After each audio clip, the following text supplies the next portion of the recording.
So there was an incident in Watsontown, Pennsylvania, where a white lady, who some people are calling a Karen, some people are just saying that she's racist, decided to shout incredibly racist, and you're going to see the things in just a second when I show you the clip, incredibly racist things at Black Lives Matter protesters who are peacefully protesting in Watsontown, Pennsylvania. So let's show you all the clip. Again, it is pretty racist. Fuck you! We're gonna give you no peace! Bitch! You fucking bitch! You live off of white people!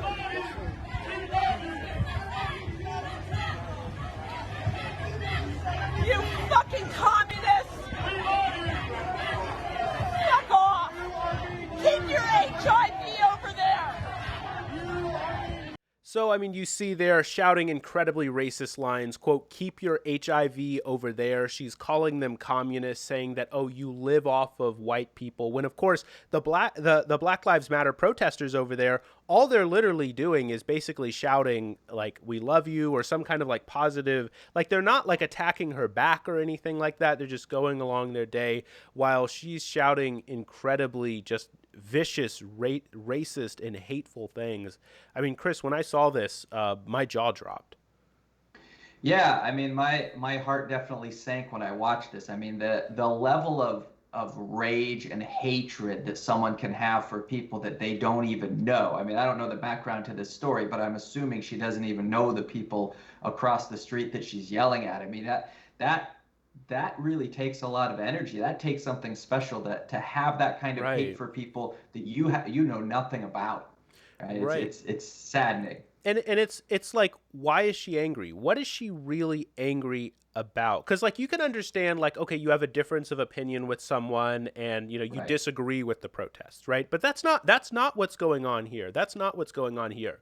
Something about this, that they're saying Black Lives Matter, and want to elevate and make sure that black people are treated equally under the law. Something about that makes her angry. Keep your HIV over there. She's calling them communists. She's saying that, oh, well, you just live off of white people, that you're just dependent. I mean, there's an anger there which I genuinely don't understand. Like, it's not just I disagree with it. I genuinely Right. don't even understand where this level of hatred, where this kind of racism comes from. But Chris, I mean, you look there. There seems to be, I don't know that you'd call them bystanders, but it looked like they may have been sort of anti-protesters in a certain sense, who were like in the same kind of group as her, the way they were kind of moving. Um, the fact that they weren't saying anything to her to stop her, saying, hey, look, you're going too far. That's possibly, to me at least, even more troubling than just the things that she's saying. It's upsetting. I mean, it's hard to know without more context to the video. It's hard to know the stories of the people that are there. But yeah, no one's. I mean, people are Right. watching as if it's all okay, and they seem to be on board with it.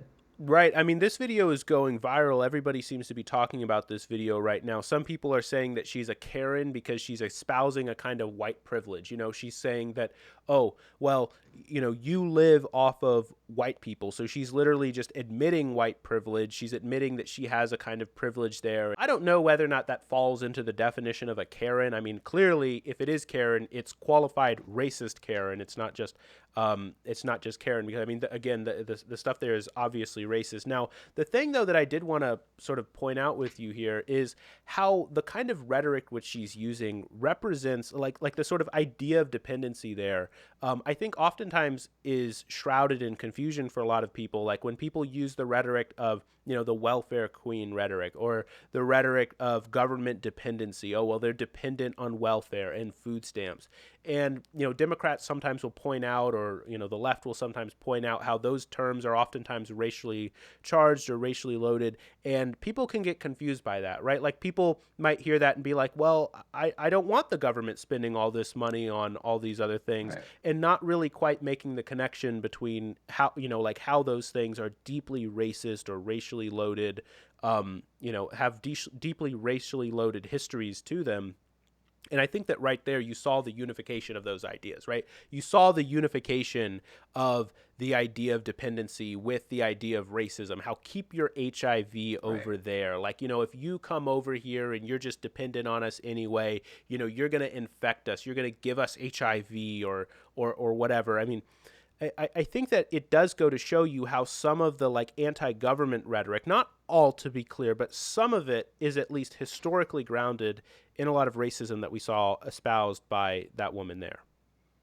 Yeah, and I don't know what's in her mind, obviously, but it seems like, oftentimes people have this view of the world that it's a zero-sum game. If someone else does better, that means that I'm not doing better. And if she's viewing these people across the street, which is horrible to look at someone and instantly assume that they're somehow getting government assistance or something, then it would seem that she somehow feels that this is a danger to her life, that this is affecting her way of life, which, as you mentioned earlier, is somehow it's kind of admitting that there must be a white privilege there, right? There must be some white privilege existing if that's even your point of view, and yet you don't see it. She doesn't see it because she's so full of what appears to be this fear of the people that she's yelling at. Exactly. Like I'm almost 100% sure, like if you asked her, like, do you believe in white privilege or do you think that you have white privilege, she would say absolutely not, right? I mean, generally you can say that, people saying those kinds of things are the same kind of people who are also turning around and saying like, don't hit us on white privilege. There's no such thing as white privilege, but then they'll turn around and espouse it, as you saw right there. Now, the other thing, though, is obviously what she's saying is also like factually incorrect, right? Because actually it was white people who stole land from Native Americans and then enslaved black people in order to make wealth off of stolen land. So the idea that, oh, well, because you're a minority, you're dependent on white people is absolutely absurd. If anything, it's the opposite. And for her not to sort of recognize that, for her not to realize that, I think is a true failure of society. Yeah, yeah. There's definitely a failure of society going on here. There's definitely some shortcoming, where someone's missing the boat here about what's going on. Yeah. Yeah, and again though, like Chris, why weren't the bystanders there stepping in to stop her? Because I mean, what she's saying there is so troubling. Like you'd think that someone would step in and be like, hey, hold on, you're going too far. Hey, hold on, let's go home. Sleep this one off. But she's just doing it, and none of them even bat an eye. It doesn't even look like they're looking over at her funny, like they're thinking like, oh, she's saying crazy things. They seem to just like almost like that's perfectly fine. Yeah, yeah. Again, it would be interesting to see a longer portion of the video so that we could at least know like what is going on with all this. Like not to say that makes it okay, but it would be interesting to know who are these other people around there? What is the relationship? Are they part of what she's doing, or are they just having lunch? What's going on there? Yeah, it's definitely a weird interaction, a weird thing to see, and all the newspapers talking about the protest said that the protest was peaceful.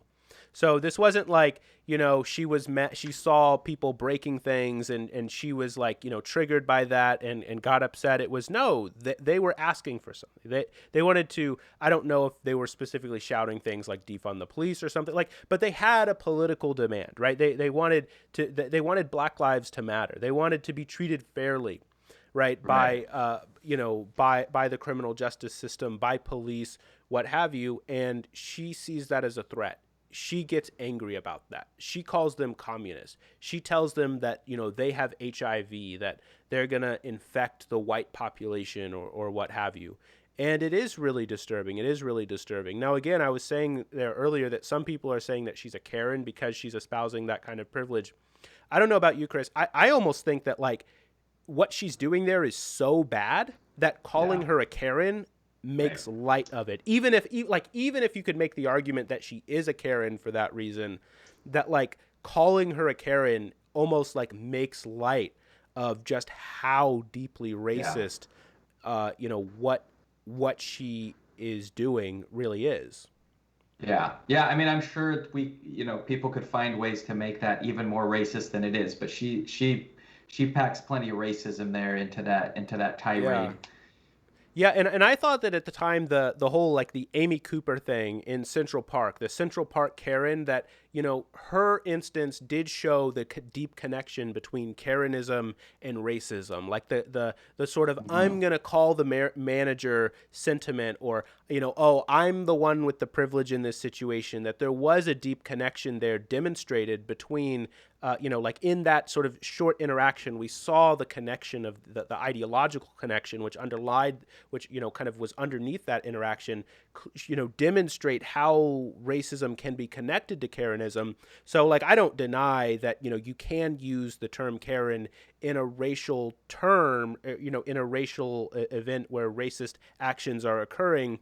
But I just feel like this one was so explicit and so clearly Right. racist that using the term Karen could give people the wrong impression that, oh, this is just something to laugh at, that, oh, well, we can just laugh and then move on and think, oh, isn't she so funny? Isn't she Right. just so privileged? Isn't she? When really the response should be absolute astonishment. We should be reevaluating our education system. We should be Right. reevaluating everything all the way through, that someone like that could come up with such deeply racist, deeply problematic. I mean, problematic probably even understates the issue there. Views. So I don't know. Just some of my thoughts on that.